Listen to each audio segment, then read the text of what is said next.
Professor, quando estamos meditando e fica tudo preto sem pensamento, o que significa? Significa que você está entrando em estado de meditação profunda. Veja, meditação nada mais é do que nós termos controle sobre as nossas frequências cerebrais. Fundamentalmente, fisicamente, a meditação é isso. Você, com a sua vontade e diminuindo as frequências cerebrais até chegar em teta. Quando você começa a atingir ondas tetas, veja, apenas para fazer uma introdução. Sempre falo que nós temos duas partes dentro da gente, o ego e o divino. Enquanto o ego está falando, tagarelando, bababá, bababá, e todos esses pensamentos que o ego dispara, a falta de controle mental, os desejos do ego, projeções do passado, do futuro, tudo isso gira em torno do ego. Enquanto a nossa mente está ocupada, o ego está ocupando toda a nossa mente, o divino simplesmente fica quieto. Fica quietinho dentro da gente. Fica quietinho. Conforme vamos treinando a baixar nossas frequências cerebrais, quando começamos a atingir teta, o ego começa a entrar em silêncio, começa a acontecer silêncios mentais. Nesses silêncios mentais, o divino automaticamente brota. Por isso que não adianta procurar Deus no alto da montanha, procurar Deus em meditação samadhi no Nepal, nada disso. É simplesmente um processo de silenciar o ego. Você silencia o ego, nesse momento o divino aparece. Quando o divino aparece, nós sentimos sensações abstratas. O divino não é igual ao ego. Não podemos explicar o divino. Caímos um pouco no taoísmo. O taoísmo fala que nós não conseguimos explicar o tal. Nós nunca vamos conseguir explicar o que é o divino com palavras. É simplesmente um estado que você sente. Por isso que os materialistas batem tanto de frente quando nós falamos que acessando o divino, eles não compreendem. Porque não é uma coisa que dá para ser provada, é uma experiência individual. Quando você acessa o seu divino, você começa a sentir uma completude. Você começa a sentir que tudo é você e você é tudo.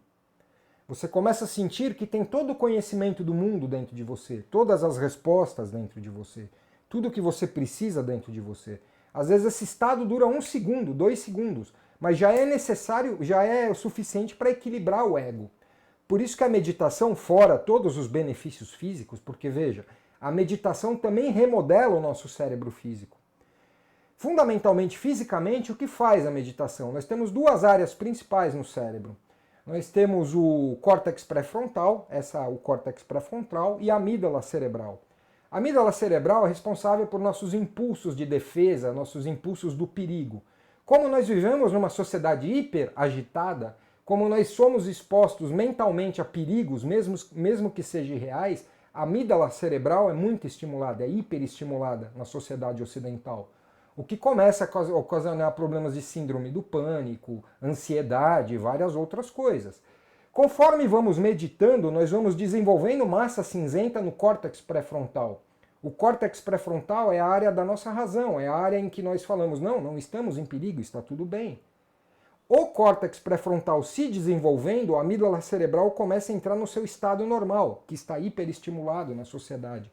Por isso que nós começamos a ter mais calma, mais clareza de pensamento, conseguimos ter decisões melhores na vida, porque nós estamos decidindo racionalmente, não mais emocionalmente, não apenas por impulso. Por isso que nós conseguimos controlar melhor nossos impulsos, etc. Mas, como eu já falei, se eu fizer o curso da pílula mágica, vai 1 milhão de pessoas. Você monta um curso de meditação, é 2, 3 pessoas. Porque meditação envolve trabalho diário. Não adianta ler sobre meditação, tem que pelo menos 10, 15 minutos por dia no começo, que seja, meditar. Meditando, você vai se acostumando a silenciar o pensamento, você vai se acostumando a prestar atenção, porque outro mito sobre meditação é que meditação é parar o pensamento. Isso é a coisa mais absurda que existe. Nós não conseguimos parar nossos pensamentos. Parar o pensamento é a mesma ideia de parar de respirar. O cérebro é um órgão que o tempo todo vai gerar pensamentos. A primeira questão da meditação é: eu não sou meus pensamentos, eu sou o observador dos pensamentos. Eu sou aquele que observa meu cérebro funcionando. Eu observando meu cérebro funcionando, como ele gera um pensamento, como esse pensamento passa pela minha mente, como ele vai embora, eu começo a compreender o processo do cérebro, eu começo a entender como o meu cérebro funciona. Aí eu paro de me identificar com meus pensamentos e compreendo que são apenas pensamentos. não sou eu. Eu continuo sendo divino, silencioso, que com treino começa a controlar esses pensamentos, começa a controlar esse computador que está fora de controle. Que está fora de controle. Por quê? Por uma questão social, não é ensinado nas escolas as crianças a controlarem o seu cérebro. Nunca foi ensinado isso para a sociedade ocidental. E isso está se perdendo no mundo também, na sociedade oriental também. O hiperestímulo material está acabando com essas raízes de meditação, também na sociedade oriental. Simplesmente é uma questão de treino. Treino. Eu tiro 10, 15, 20 minutos por dia e medito. Qual é o exercício fundamental de meditar? Se vocês não quiserem fazer curso nenhum, lugar nenhum, simplesmente façam esse exercício. Sentem em silêncio, presta atenção na respiração. Respira, presta atenção no ato de respirar. Eu sinto o ar entrando pelo meu nariz, o ar vai para os meus pulmões, infla meu pulmão, esvazia, sai o ar, eu sinto o ar saindo. Vai vir um pensamento. Não tente parar o pensamento. Simplesmente quando você olhar o pensamento, você deixa ele passar. Se você se identificar com o pensamento e tirar a sua atenção da respiração, você volta a sua atenção para a respiração. Só isso. É bem simples. O grande X da meditação é que ela é muito simples. Mas simples não quer dizer fácil. Veja, confundimos coisas complexas na sociedade com coisas difíceis. Não. Às vezes o complexo é mais fácil do que o simples. Porque meditar é simplesmente eu coloco minha atenção na respiração, vai vir um pensamento. Deixa ele passar, vai embora. Vai vir outro. Deixa ele passar, vai embora. Vai vir outro. Pum, prendi minha atenção nesse pensamento, coloquei meu foco no pensamento. Tudo bem que eu fique 2, 5, 10 minutos com o foco no pensamento. Opa, peraí, eu estava respirando. Volta com o foco na respiração. Isso é uma musculação para o cérebro, vai criando um efeito gangorra. O pensamento vem, rouba minha atenção, coloco minha atenção de volta na respiração. Pensamento vem, rouba minha atenção, coloco minha atenção de volta na respiração. Pensamento vem, rouba minha atenção, coloco minha atenção de volta na respiração. Com o tempo, os intervalos do pensamento começam a ficar mais espaçados. No começo é um atrás do outro, vai vir bum, bum, bum, bum, bum, porque não temos técnica, não temos treino. Com o tempo vai vir um, bum. Vai ficar 1, 2 segundos sem pensamento. Aí vem outro. Bum.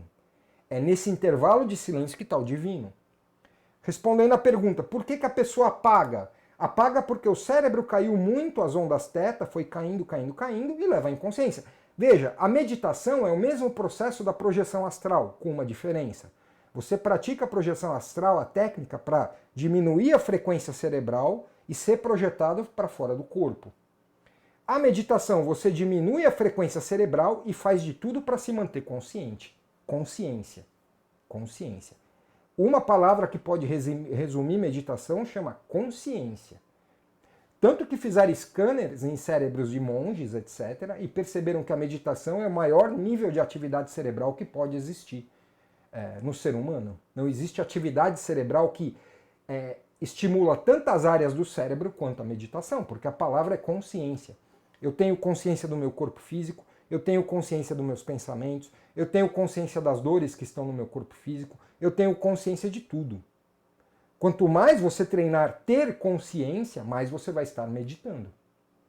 Por isso que meditar apenas não é ir para um canto, ficar lá quietinho, no canto. Eu posso meditar comendo. O que é meditar comendo? Esse é um grande exercício de atenção plena para pessoas que têm problema com alimentação, problemas que têm compulsão alimentar, pessoas que têm compulsão alimentar. Veja, nós comemos com inconsciência. O que é comer com inconsciência? Eu pego o garfo, vou jogando para dentro a comida. Eu nem dou tempo da minha língua absorver os sabores. Eu simplesmente engulo. Enquanto eu estou comendo, eu estou pensando na empresa, eu estou pensando no boleto, eu estou pensando no passado, na minha mãe que me magoou. Eu estou em qualquer lugar do universo, menos no exato momento que eu estou comendo. Um grande exercício de atenção plena para compulsão alimentar é: eu pego o garfo, eu sinto o garfo na minha mão, eu coloco o alimento na minha boca, eu sinto o sabor desse alimento. Eu sinto, eu deixo o meu cérebro, porque quem come é o cérebro, não é a língua, não é o estômago. Quem recebe e transcodifica esses sabores é o cérebro. Eu dou tempo do meu cérebro comer. E eu presto atenção em todo o processo. Desde o momento de pegar o garfo, o momento de colocar o alimento na boca, o momento de sentir o alimento na boca, esses impulsos indo para o cérebro, o alimento descendo pela garganta e o alimento caindo no meu estômago. Isso é meditar. Como isso é meditar? Então eu não preciso ir para o canto meditar? Não, meditar chama consciência. Eu ter consciência 100% de tudo na minha vida. Claro, isso é treino. Isso é treino. Quanto mais você treina ter consciência, mais consciência você vai ter. Então, quando você apaga, é porque você deixou por alguns momentos a sua consciência ir embora. Meditação inconsciente não é meditação, quando você fica inconsciente. Aí sim, quando você fica inconsciente, pode ter um processo de projeção. No momento dá um apagão, de repente você está fora do corpo.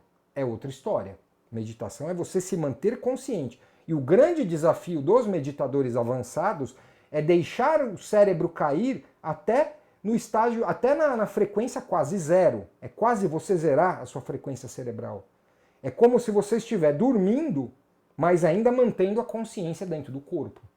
Esse é o grande desafio para quem já medita há muitos anos. É deixar quase as frequências cerebrais zerarem em absoluto, porque aí você vai estar silenciando completamente o ego, e nesse momento você manter sua consciência acesa. Esse é o grande treino para quem já medita há muitos anos.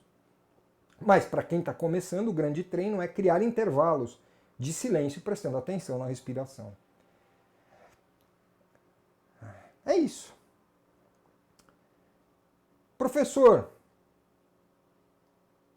ayahuasca. Veja a live que eu falo sobre a ayahuasca. Que a ayahuasca, eu preciso de 1 hora para explicar sobre a ayahuasca para não cair numa explicação simplista, né? Uma coisa mais simplista. Professor, na minha projeção astral consciente foi à noite eu saí na rua, na frente da minha casa e também estava à noite. Isso é um padrão? Sim. Se está à noite no planeta Terra, você sai à noite aqui, perto da dimensão física.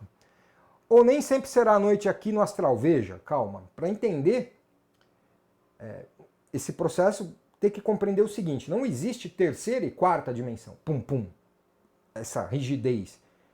Estou na terceira, saí, fui para a quarta. Saí, fui para a quinta. Não. Existe um degradê de frequências vibracionais. É um degradê de frequências vibracionais. Vamos supor que aqui no planeta Terra, o que nós chamamos terceira dimensão, a dimensão física, esteja tudo vibrando na frequência 10. É uma suposição, esse número é hipotético. Está vibrando na frequência 10. Só que o que nós chamamos de dimensão astral vai da frequência 11 à frequência 30. Como um range de rádio, como um dial de rádio, como estações de rádio. Eu posso sair em projeção astral e cair, por exemplo, na frequência 10.1.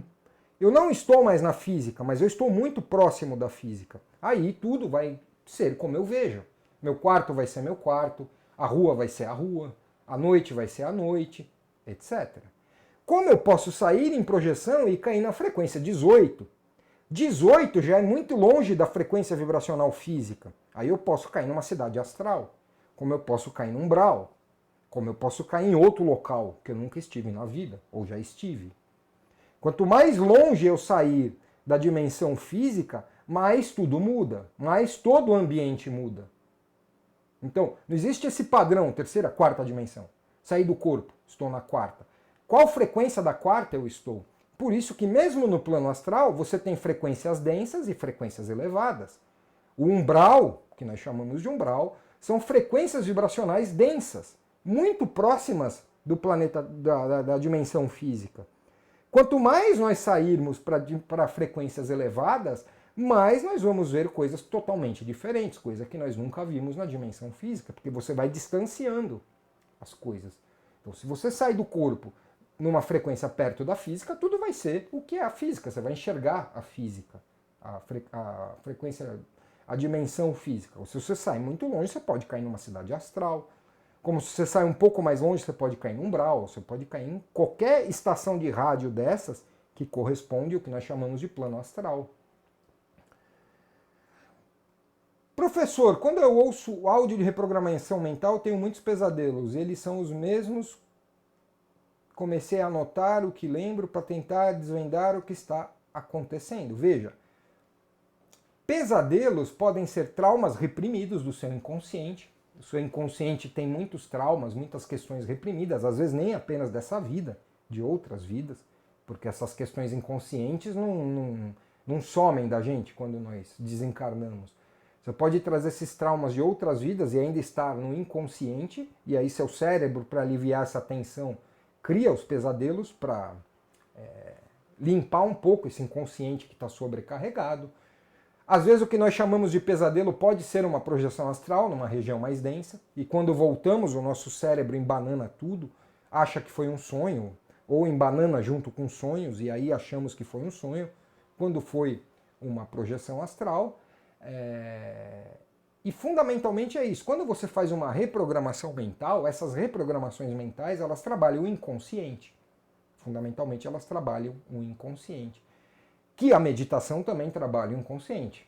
É o que eu chamo de abrir a caixa de Pandora. A meditação, como várias técnicas, vai abrindo essa caixa de Pandora e vai tirando esse lixo mental que nós temos dentro. Esses traumas, essas programações, etc. Só que nem sempre quando você abre a caixa de Pandora é agradável. Isso eu já escutei de muitos alunos, inclusive eu passei por isso.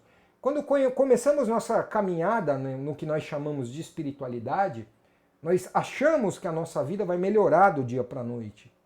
Quando é o contrário. Nós passamos um longo período, e isso que a metáfora do deserto quer dizer, que Moisés ficou no deserto 40 anos até encontrar a cidade prometida. É isso que essa metáfora quer dizer. Antes de começarmos a elevar nossa frequência vibracional, nós temos que limpar a casa. Limpar o nosso inconsciente, limpar as nossas frequências vibracionais, nossas formas, pensamentos, larvas astrais, miasmas, uma série de coisas que nós carregamos dentro da gente. E esse período de limpeza é doloroso. Então eu já cansei de escutar de alunos, eu mesmo passei por isso. Poxa, professor, depois que eu comecei a lidar com espiritualidade, a minha vida piorou, entre aspas. Não é que piorou, você está num processo de limpeza, ou que o Hélio Couto chama de catarse. Isso é normal no caminho da espiritualidade. Tem que dar um tempo para o sistema limpar. Imagina o seguinte, você tem uma casa ela toda bagunçada, caindo aos pedaços, tudo mofado, cano estourado, teto caindo, coisa acumulada na casa, sofá velho, mesa quebrada, a casa está uma bagunça. Vou reformar essa casa. O primeiro passo é tirar todo o lixo. Você pega todo o lixo da casa, embrulha e joga fora. O segundo passo é reforma. Para reformar, você tem que quebrar. E quando nós quebramos nossos paradigmas, nossos padrões, nossas programações, dói, machuca. É só ter paciência e persistência. E entender que é um processo de limpeza. Eu não consigo espremer um pus sem causar dor na minha pele. Se eu tenho um pus aqui e quero espremer, vai doer quando eu espremer. E vai doer quando cicatrizar. Aí nós temos duas opções. Ou passo isso agora, ou passo isso depois.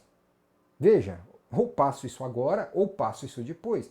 Uma hora nós vamos ter que encarar nossos fantasmas, nós vamos ter que encarar nossas programações, nós vamos ter que encarar essa série de frequências negativas que nós temos no nosso campo consciencial. Uma hora isso vai acontecer. Eu tenho a opção de ir trabalhando em vida com consciência isso, ou tenho a opção de fazer isso depois, de uma forma bem mais dolorosa, depois que desencarnarmos. Porque uma das coisas que as pessoas não compreendem no processo de estar encarnado é que encarnado é mais fácil lidarmos com essas questões do que desencarnado. Porque o plano astral, a dimensão astral, fundamentalmente é a dimensão dos sentimentos, da emoção, do sentir. Tudo que nós sentimos aqui multiplica por 10 no plano astral. Tanto a raiva quanto o amor, quanto tudo. Então, os mentores, os mestres e a gente mesmo se voluntaria para encarnar, para conseguir trabalhar questões que no astral é muito difícil. Então, é mais fácil trabalharmos tudo isso que nós temos dentro da gente agora do que deixar para depois. Depois é muito mais complicado. É simplesmente ter consciência. Novamente, a palavra é consciência. Estou num processo de limpeza, estou num processo de reforma, estou num processo de reestruturação. Calma, vai fazendo a limpeza. Deixa o tempo passar, deixa as coisas serem limpas, deixa o inconsciente sair, tudo que está guardado, vai trabalhando. Depois, com o tempo, você vai se sentindo mais leve, mais leve, mais leve, porque sua frequência vibracional vai ficando melhor. Vai ficando melhor, sua vida em volta vai mudando, porque sua frequência vai ficando melhor, você vai atraindo coisas de acordo com a sua frequência e com o tempo as coisas vão melhorando. Mas, novamente, querem pílula mágica. Pílula mágica não existe. Pílula mágica não existe. Nós tivemos trabalho, muito trabalho, para rebaixar nossa frequência vibracional. Nós vamos ter muito trabalho para aumentar nossa frequência vibracional. Quem não quer trabalhar nessa vida vai ter que trabalhar em algum momento da existência. Vai ter que trabalhar em algum momento da existência. Ou vai continuar vivendo em frequências vibracionais baixas e atraindo isso que as frequências vibracionais estão causando na vida de cada consciência. Professor, em certos lugares, ou quando eu chego perto de algumas pessoas, eu me sinto mal. Até mesmo cansaço ou uma dor no peito, que eu não consigo respirar direito. Você pode me explicar?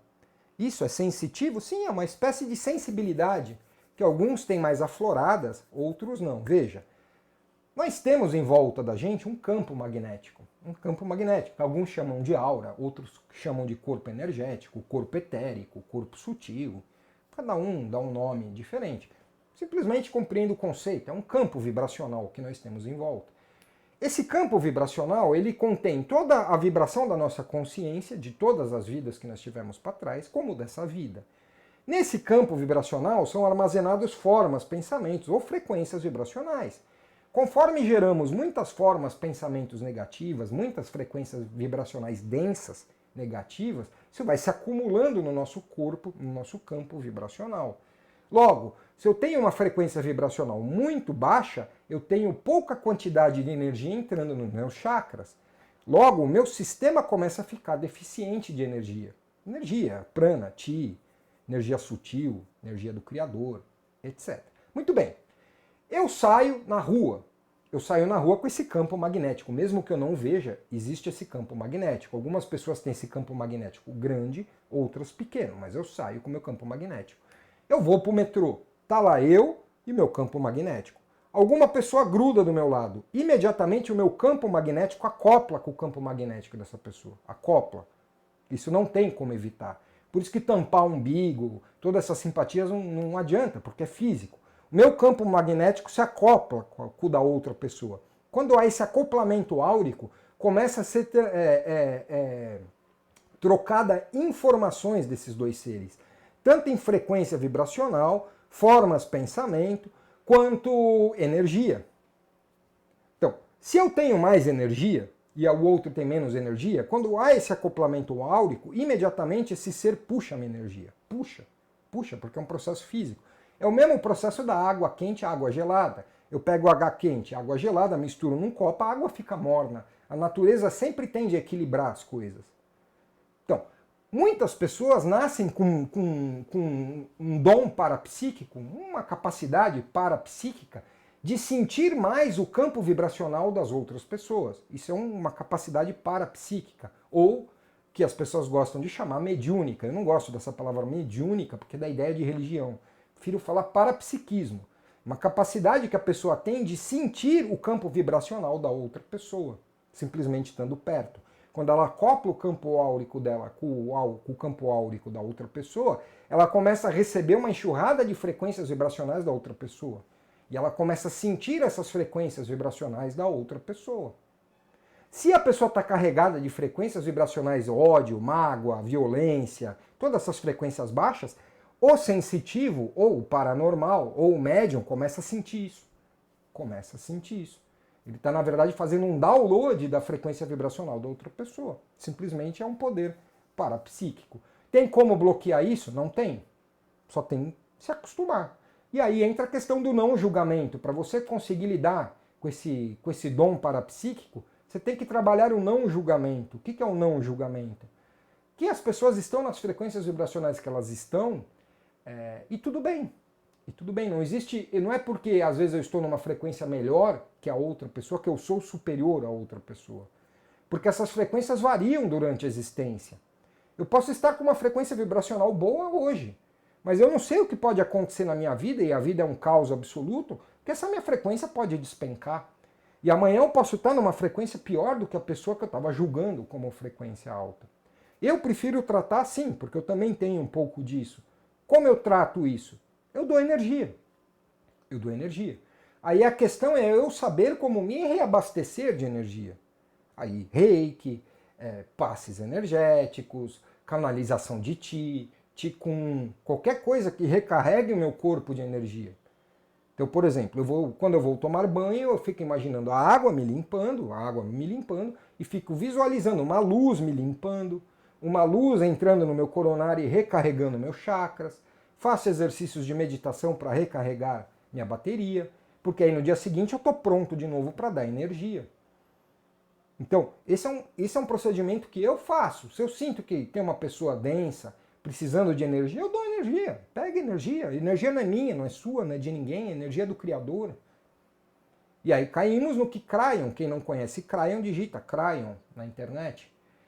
Ele fala, sejam faróis de luz, por onde for levem a luz. O que é ser farol de luz? É doador de energia, doador. Só que o problema é, se você não tem uma disciplina de se recarregar, você se estrupia, você acaba. Você se acaba nesse processo. A grande disciplina é todo dia eu me recarregar, seja com reiki, seja com o processo que for. Tem várias técnicas de recarregar a nossa energia, nosso Qi. Pronto. Cheguei em casa um pouco cansado, com dor de cabeça, recarrego uma energia, no dia seguinte eu estou pronto de novo para dar mais energia. Agora, o grande X da história chama disciplina. Disciplina. Não dá para trabalhar com espiritualidade sem ter disciplina. Não dá. Não dá. Aliás, perguntaram para o Chico Xavier uma vez, ô Chico, como eu faço para desenvolver a minha espiritualidade? Ele falou, disciplina, disciplina, disciplina e disciplina. E depois, disciplina, disciplina e disciplina. Se não tem disciplina, se estrupia. Quer ser terapeuta holístico e não tem um processo de limpeza diário, um processo de recarregar diário, em 1, 2 meses você está esgotado. Em 1, 2 meses você está esgotado. Não quero trabalhar com terapia holística, não tenho a disciplina de limpar o ambiente todo dia energeticamente, de fazer reiki no ambiente, ou a técnica que seja, para limpar o ambiente, em 1, 2 meses o ambiente está congestionado. O primeiro quesito para trabalhar com espiritualidade é ter disciplina. É ter disciplina. Não tem como, porque senão você se estrupia. Você fica dando energia e uma hora acaba a sua energia. A energia que pertence a você. Ao passo que se você recarrega todo dia, recarreguei, amanhã eu dou, depois recarrego de novo, depois eu dou, depois e pronto. É de graça a energia, é de graça.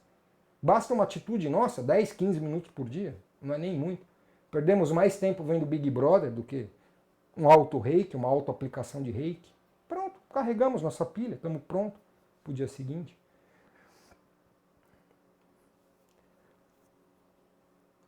Às vezes eu sonho com algo que vai acontecer no futuro, mas somente sonhos de acontecimentos que mexem muito com o meu emocional.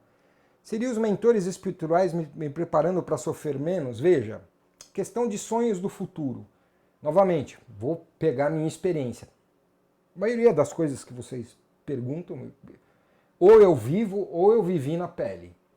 Comecei a ter uns sonhos premonitórios com 14, 15 anos. Isso prejudicou minha vida até uns 30. Por quê?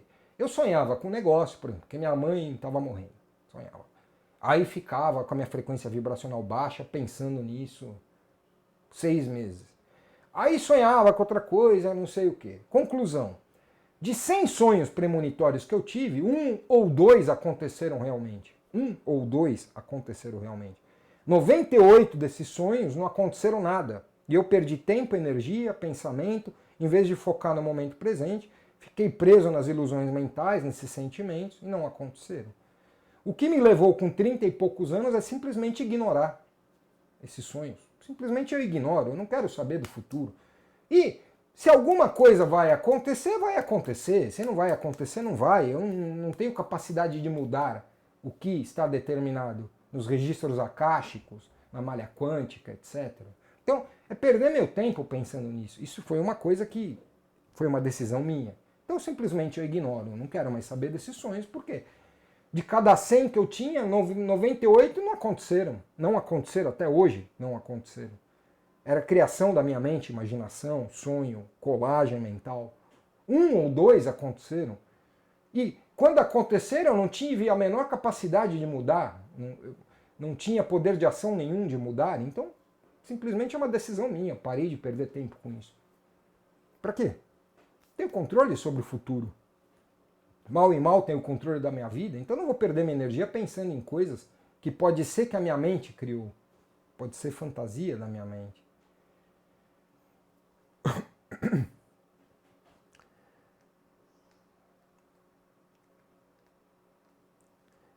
Tibério, o medo da morte que a grande maioria das pessoas tem deve-se ao não domínio do ego ou é devido à falta de conhecimento de como as coisas são na realidade? Veja, nós nascemos nesse planeta. Nós não temos, a maior parte das pessoas não tem contato nenhum dimensional, nenhum. Já nascemos com uma glândula pineal atrofiada. Já nascemos numa cultura hipermaterialista, que simplesmente descarta essas coisas. O pouco que essa cultura materialista fala de espiritualidade é as religiões. As religiões que ficam contando, etc. Os médiums, alguns que dão sorte de caírem numa família ou numa comunidade um pouco mais esclarecida, conseguem desenvolver essa comunicação dimensional. A maioria, a família acha que está ficando louco, dopa de remédio, interna o cara numa clínica e acaba como esquizofrênico no fim da vida. Então, já nascemos numa posição desfavorável, em que só conseguimos observar o que está na nossa frente. Acreditamos, veja, novamente, uma coisa é ter fé que existe um mundo espiritual, outra coisa é ter certeza. As pessoas acham que existe, mas não têm certeza. O maior medo que existe no ser humano é o medo da morte. É o medo que mais nos trava, é o medo que mais nos prejudica, é o medo que mais faz com que nós tomemos atitudes insanas na vida. Como esse medo some, estou falando que some esse medo, projeção astral. A partir do momento que você faz uma projeção astral, você fica de pé, olhando o seu corpo na cama, você se pergunta, eu sou esse corpo ou sou esse que está em pé olhando esse corpo na cama? Uma experiência dessa, veja, não estou falando, você não precisa fazer 10 mil. Uma experiência dessa já muda completamente sua questão em relação à morte. Porque aí você tem certeza que a morte não existe. Certeza. Não é mais uma hipótese. Não é o pastor que falou, não é o padre, não é o Tibério. Você sentiu, você viu. Só que aonde nessa sociedade se treina projeção astral? Não se treina. Crianças fazendo projeção astral, existe isso? Não, não existe. Os poucos malucos que eu me incluo que falam de projeção astral é meia dúzia. É meia dúzia. Meia dúzia está falando de projeção astral. E as pessoas que escutam projeção astral, de 200, uma ou duas vão realmente treinar e praticar. O resto vai ler como curiosidade, não vai praticar todos os dias. Agora, quer acabar com o medo da morte? Não precisa falar, o Tibério não precisa falar que a morte não existe, nem o pastor, nem o padre, nem o budista, nem a monja Coen, nem ninguém. Pratica a projeção astral por um tempo, você vai ter uma experiência de deslocamento, você vai se ver deitado na cama, olhando para o seu corpo. Nesse momento você vai se perguntar, quem eu sou? É a primeira pergunta que vem. Todos os meus alunos fizeram a mesma pergunta, eu fiz a mesma pergunta. Você olha seu corpo deitado na cama e fala, mas quem eu sou? O corpo ou esse que olha o corpo? Nesse momento as fichas caem. Caem, faz... Pronto. Você compreendeu que é só um corpo. Que a morte não existe. A consciência não morre. O corpo morre. O corpo deteriora. A consciência não. Pronto, acabou o medo da morte. Acabou o medo da morte. Novamente caímos na questão da meditação. Pílula mágica. Pílula mágica. Sem treino e sem disciplina não existe evolução, não existe expansão da consciência, não existe nada. Isso em todas as áreas da vida. Todas as áreas da vida. Todas, não só espiritual. Se não tem disciplina, se não tem treinamento diário, nada, nenhum projeto desenvolve, nem nada vinga nessa vida. Nada vinga nessa vida. Nada se desenvolve. Nada. Então, eu quero resolver o medo da minha morte. Treine projeção astral consciente. Você vai ter uma experiência em 6 meses, 1 ano, 2 anos. Para alguns é mais rápido, para outros demora mais tempo. Mas se você praticar todo dia a técnica, todo dia, uma hora você vai ter. Aí acabou, pronto. Você vai viver uma vida mais leve, sem medo, vai acabar esses traumas de para onde a pessoa foi, depois que ela morreu, para onde será que nós vamos. Porque as perguntas fundamentais do ser humano é: da onde eu vim, o que estou fazendo aqui, para onde vou? Essas são as perguntas metafísicas fundamentais. Metafísicas fundamentais. Da onde eu vim, o que eu estou fazendo aqui, para onde eu vou? Projeção astral responde essas três perguntas. Responde essas três perguntas. Responde. Depende de quem? Da pessoa. Apenas da pessoa, da vontade dela e da disciplina dela de responder essas perguntas. Ou prefere ficar vivendo com medo, prefere ficar vivendo na angústia, prefere ficar vivendo com uma série de coisas, por não ter contato com outra dimensão. É uma escolha pessoal de cada um. Uma escolha pessoal de cada um. Existe algum perigo ou risco em praticar projeção astral? Nenhum. Todos nós fazemos projeção astral todas as noites. Todos, vou repetir. Todos nós fazemos projeção astral todas as noites. Não apenas nós. Os animais fazem projeção astral. Todo ser consciente faz projeção astral toda noite. As técnicas de projeção astral não são para sair do corpo. Isso nós fazemos desde o momento que nós pisamos no planeta Terra. As técnicas de projeção astral são para melhorarmos nosso sistema energético, nosso cérebro, para relembrarmos dessas experiências, para termos consciência dessas experiências. É diferente. Aí tem que ter uma semana de live para explicar o funcionamento disso. Veja, se tivesse algum perigo na projeção astral, todos nós já estaríamos mortos. Se meu cordão de prata fosse se romper na projeção astral, já teria rompido, porque eu faço desde o momento que eu nasci. Ai, mas e o obsessor? Ele está lá todas as noites, você que não vê. Não é porque você fez projeção astral que apareceu o obsessor no seu quarto, ele já estava lá. A projeção astral vai abrir o véu, vai abrir a cortina, vai te mostrar o que está por trás da terceira dimensão. Isso é uma experiência pessoal. Não adianta eu falar isso para você. São palavras, teoria. Teoria não é conhecimento. Você tem que viver com o seu ser e compreender isso que eu estou falando. Por você. Com o seu ser, com a sua consciência. Mas é risco zero. Se tivesse algum risco na projeção astral, todos nós já estaríamos mortos. Todos nós já estaríamos mortos. Agora, claro, existe medo físico, existe medo psicológico, existe medo social que condicionaram nossa mente sobre esse assunto. Esses medos têm que ser trabalhados. Mas risco é zero. Risco é zero. Vamos lá. Eu tenho uma dúvida. Na Bíblia, Adão e Eva, quando desobedeceu a Deus, eles receberam um castigo. Será que foi isso que a igreja, ou o sistema, até mesmo a Matrix, que criou? Veja. A Bíblia tem uma ideia de que Deus está separado do ser humano. Que Deus está lá, no trono, que manda em tudo. A Bíblia, veja, para compreender isso temos que compreender um pouco a história da espiritualidade. A cultura greco-romana humanificou Deus, tornou Deus um ser humano com superpoderes. Isso aconteceu por causa da cultura greco-romana. Se vocês pegarem a cultura egípcia, por exemplo, os deuses eram em formas de animais. Não porque eles eram animais, mas porque para o egípcio, criando deuses em forma de animais, eles queriam dizer que não eram humanos, que eram algo além de humano. Quando veio a cultura greco e romana, humanificou Deus.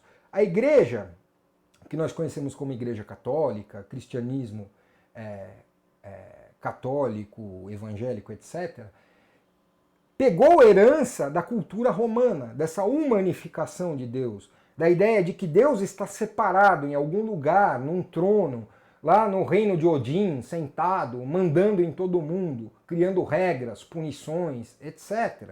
Isso não existe. Isso é historinha, conto de fadas. Conto de fadas. Tudo é Deus. Novamente vou repetir, tudo é Deus. Não existe nada fora dele.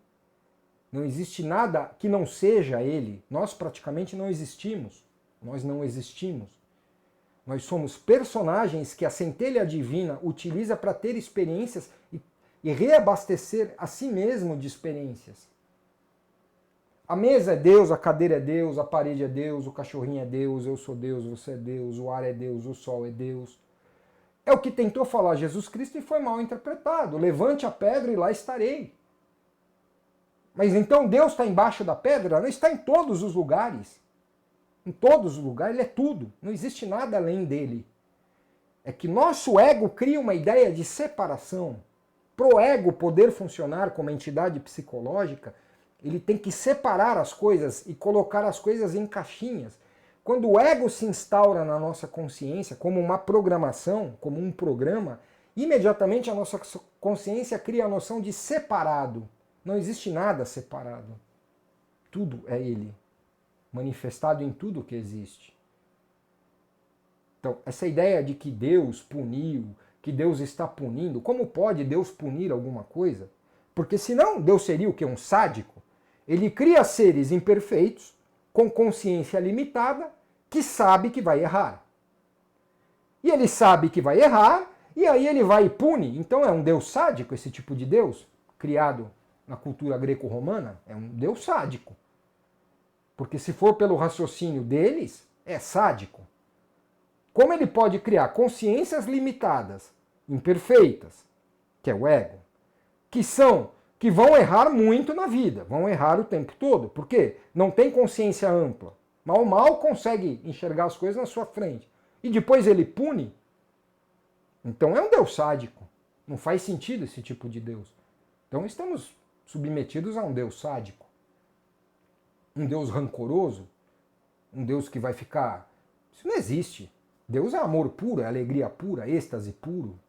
É tudo de infinitamente que existe em si, é Ele. É Ele. Quando eu sei que eu estou mais próximo do meu divino, quanto mais alegria você tem na vida, quanto mais paz você tem na vida, quanto mais alegria e paz você tem na vida, mais você sabe que o divino está manifestado de uma forma mais ampla em você. E quando eu sei que eu estou, vamos dizer, afastado, entre aspas, de Deus, quando sua vida é só tormento, problema, aí quer dizer que o ego tomou conta do seu ser e está manipulando as coisas. O ego só gera sofrimento. Ele não tem consciência ampla para determinar nada. Nada. Por isso que o grande trabalho é silenciar e equilibrar. Na verdade não é silenciar, equilibrar o ego com o divino. Equilíbrio entre ego e divino. O problema é que a nossa sociedade, o ego está aqui e o divino está quietinho.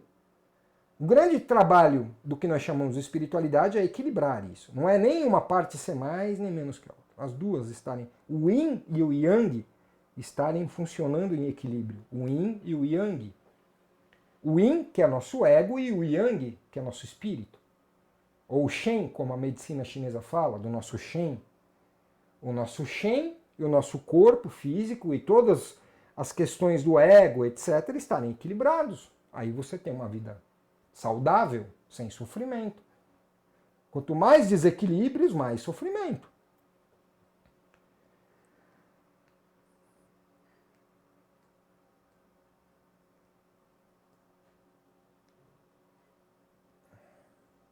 Por que Deus não para o mal?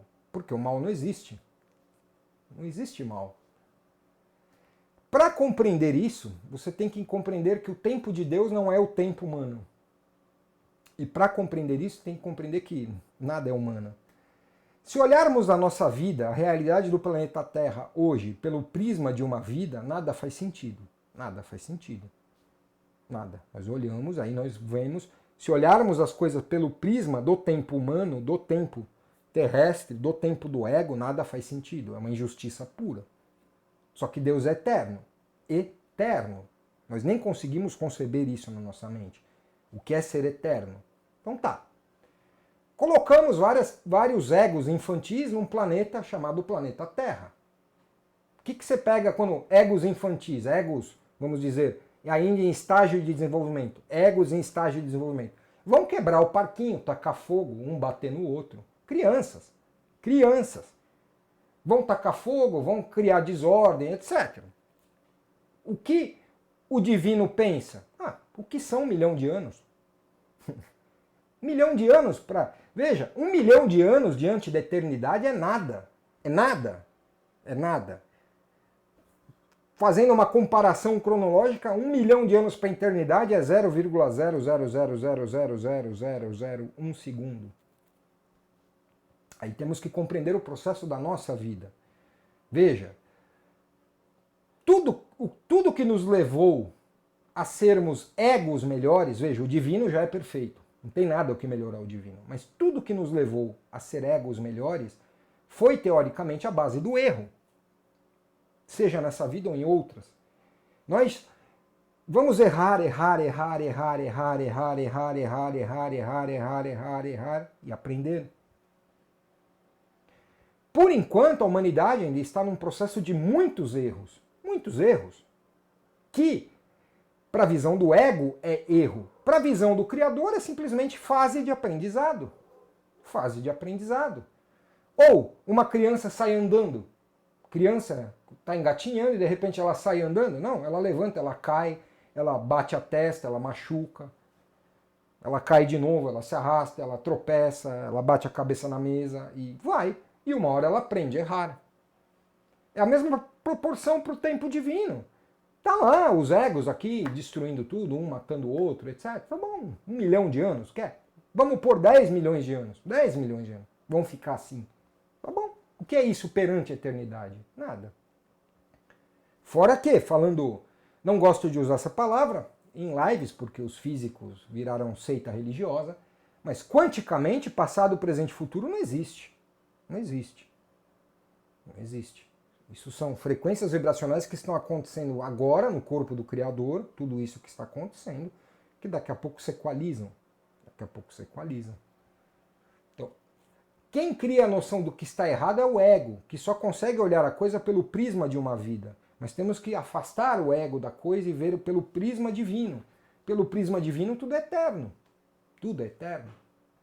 Então, o que representa? Mesmo nós somos eternos. Então, o que essa vida significa na eternidade? Nada. Uma gota no oceano. Uma gota. Pum. Uma gota. Por isso que os budistas falam que sofrimento é ilusão, que tudo isso é ilusão. Porque é ilusão. Diante da eternidade, isso é uma ilusão. O pior sofrimento que eu possa ter na minha vida hoje, nessa vida terrestre, ok. O que vai significar daqui 50 mil anos? Daqui 100 mil anos? Se podemos pegar nossa vida como exemplo, aquele sofrimento que nós tínhamos como quando éramos adolescentes, com 15 anos, que alguém nos abandonou, a espinha na cara, o meu cabelo que não era tal, a roupa que eu não tinha para ir no baile, todos aqueles sofrimentos que giram em torno da adolescência, o que significa hoje? Nada. Nada. E sofremos na época, choramos, ficamos revoltados, vivemos aquilo intensamente.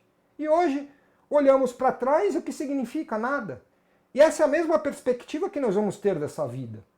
Daqui 10 mil anos nós vamos olhar essa vida, o que vai significar essa vida? Nada, um ponto. Um ponto na existência, um workshop de fim de semana. Uma pecinha de teatro que eu vim aqui, representei um personagem, aprendi algumas coisas e parti para outra. Então, fundamentalmente é isso.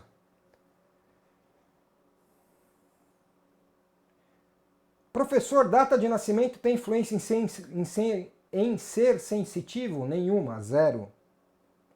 Ser sensitivo, ou parapsiquismo, ou médium, ou tudo isso, vem de treinamentos de outras vidas. Veja, o que nós aprendemos nós não perdemos.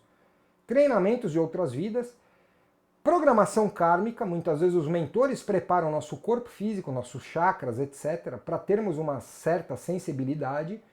Fundamentalmente no corpo físico, glândula pineal e hipófise. Glândula pineal e hipófise. Então, posso não ser sensitivo, fazer exercícios de treinamento para desenvolver a glândula pineal e hipófise e começar a desenvolver sensibilidade ou parapsiquismo. Como posso já nascer com parapsiquismo e sensibilidade desenvolvida. Aí tem que ver se é um treinamento de outras vidas que a pessoa já vem fazendo, e aí já vem com essa bagagem, com esse conhecimento, ou se foi uma programação reencarnatória. Aí mestres e mentores programaram o corpo energético, chakras, corpo físico, etc., para nascer numa configuração que a pessoa já nasça com essa sensibilidade. Mas não tem nada a ver com data de nascimento, nada, nome, religião, sexo, cor, nada, opção sexual, nada. Agora, todos nós podemos desenvolver poderes parapsíquicos ou mediunidade. Basta desenvolver a glândula pineal e hipófise e um trabalho de chakras. Trabalho de desenvolvimento do corpo energético. Pronto, começa a abrir o parapsiquismo. Quais parapsiquismos vão abrir? Não sei, depende de cada um. Alguns começam a ter evidência, outros começam a escutar vozes, outros começam a ter projeção astral com mais facilidade, outros começam... Aí tem uma lista de parapsiquismos. Não é 1, 2 ou 3, que cada um vai desenvolver um.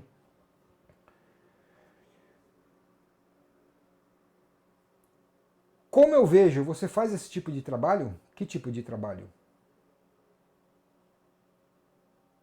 Luciana, como eu vejo? Vai respondendo aí que eu já volto. Se eu perder a pergunta, responde de novo. Os obsessores passam a fazer parte da sua trajetória quando você dá liberdade. Exato. Veja, proteção contra obsessores, melhorar os pensamentos e sentimentos. Não existe outra. Não existe outro tipo de proteção. Não existe. Eu sei que isso desagrada muita gente, eu sei que as pessoas estão atrás de pílula mágica, de amuleto, eu sei que isso tudo faz parte do infantilismo do ego humano quanto à espiritualidade, eu sei, mas não existe. Os obsessores se conectam na gente através da nossa frequência vibracional. Nossa frequência vibracional está baixa, eles têm conexão com a gente. Nossa frequência vibracional está alta, eles não têm conexão com a gente. O que rebaixa a nossa frequência vibracional? Nossos pensamentos e sentimentos. Então deveríamos treinar a ter controle sobre o que pensamos e sentimos. Com esse controle, conseguimos manter a nossa frequência um pouco mais alta. Mantendo a nossa frequência mais alta, não tem acesso, não tem contato. Eles não conseguem contato. Sei, novamente, quem me acompanha, sabe que essa coisa de pílula mágica, tirem isso da cabeça. Isso atrapalha o desenvolvimento espiritual. As coisas não vão ser resolvidas do dia para a noite, não vão. Sem treinamento, sem estudo, sem dedicação, nada vai ser resolvido. Nem a vida material é resolvida. Então, isso atrapalha o desenvolvimento da gente, espiritual, material, atrapalha a nossa vida, essa ideia de pílula mágica, de coisas mágicas. O trabalho é estudo, dedicação, disciplina. Estudo, dedicação, disciplina. Em tudo na vida. Em negócio que nós temos, em qualquer coisa. É essa fórmula para tudo. Trabalho, dedicação e disciplina. Ficar indo atrás de pílula mágica, de receita milagrosa, de tudo isso é perder tempo. Tempo que você poderia estar estudando e treinando. Estudando e treinando. Mas nós não queremos ter trabalho. E o problema do ser humano é a questão do trabalho. Queremos as coisas sem ter trabalho. Isso não existe. Isso não existe na natureza. Não existe isso na natureza. Não existe. Também expansão. Também. Isso aí. Mais uma e a gente fecha.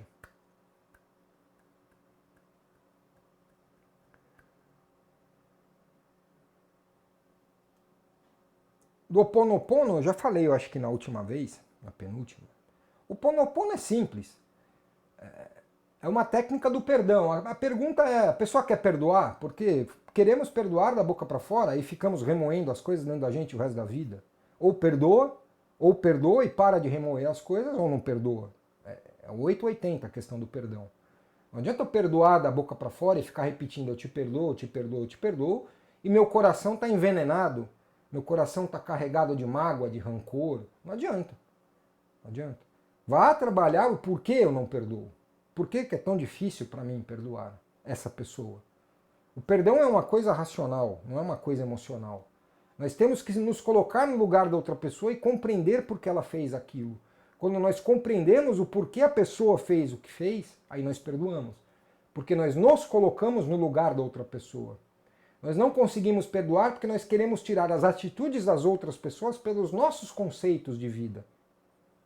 E aí nós julgamos o outro como errado. O perdão, em primeiro lugar, vem, peraí, vou me colocar completamente no lugar da pessoa. Pronto, me pus no lugar da pessoa. Aí você compreende por que a pessoa fez aquilo. Compreendendo por que a pessoa fez aquilo, você perdoa.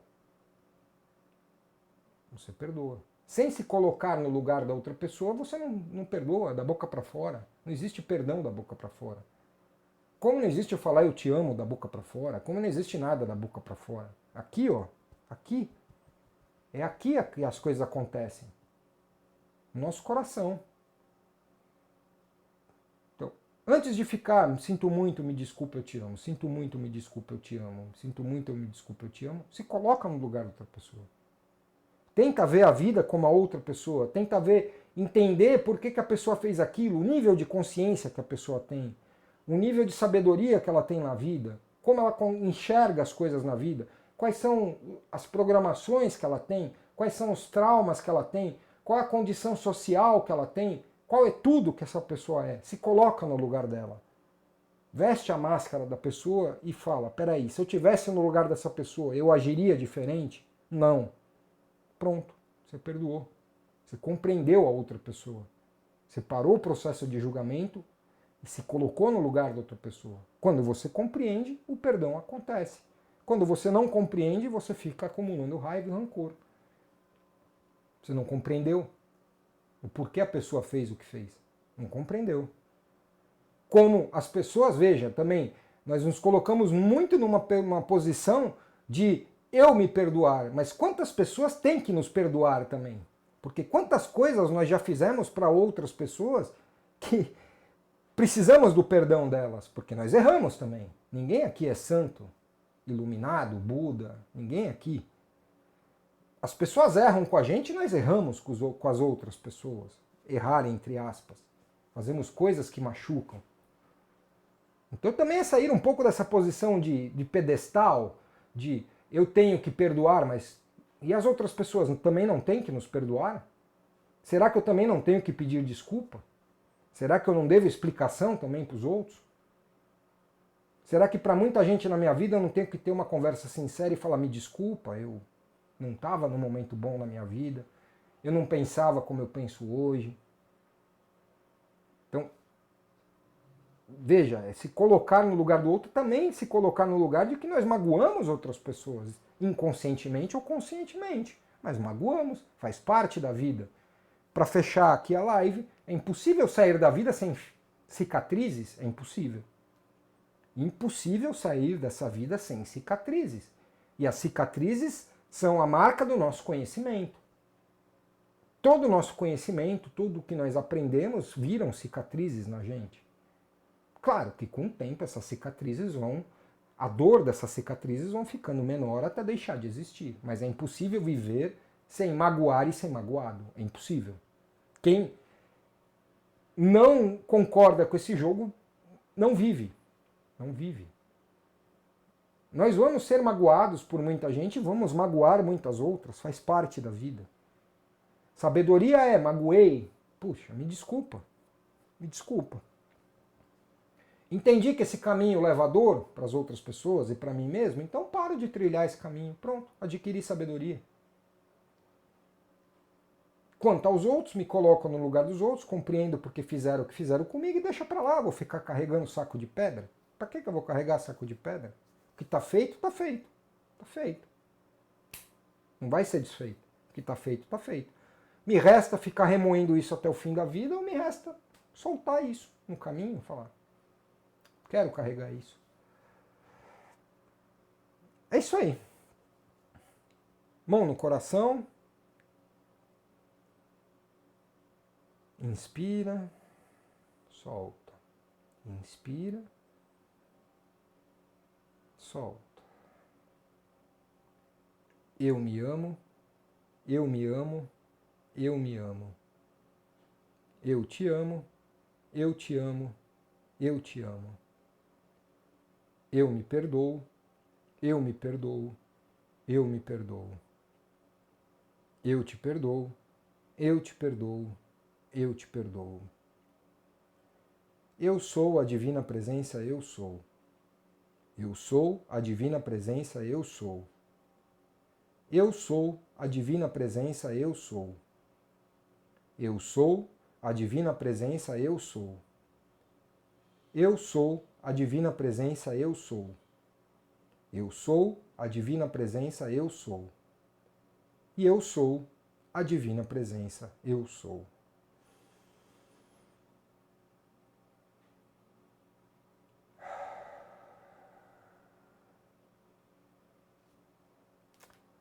Isso aí.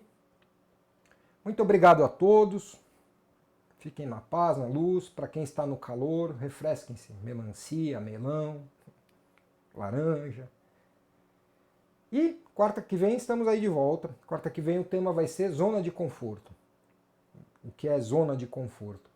E a partir de segunda-feira, das 10 a meio-dia, 10, 11h30 mais ou menos, eu volto com as aulas abertas. Então, das 10 às 11h30, aulas abertas. Quem não puder ver de manhã, eu deixo o link disponível no meu site, botão live lá, fica as aulas abertas por 24 horas. Aí no dia seguinte eu tiro e vou pondo outras, que essas aulas vão para os cursos. Mas eu prefiro dar os cursos abertos, que aí outras pessoas têm a chance de ter acesso ao conhecimento também, sem precisar estar matriculado. Então é isso aí. Fiquem na paz, na luz, fiquem bem. E respira, respira. Tchau.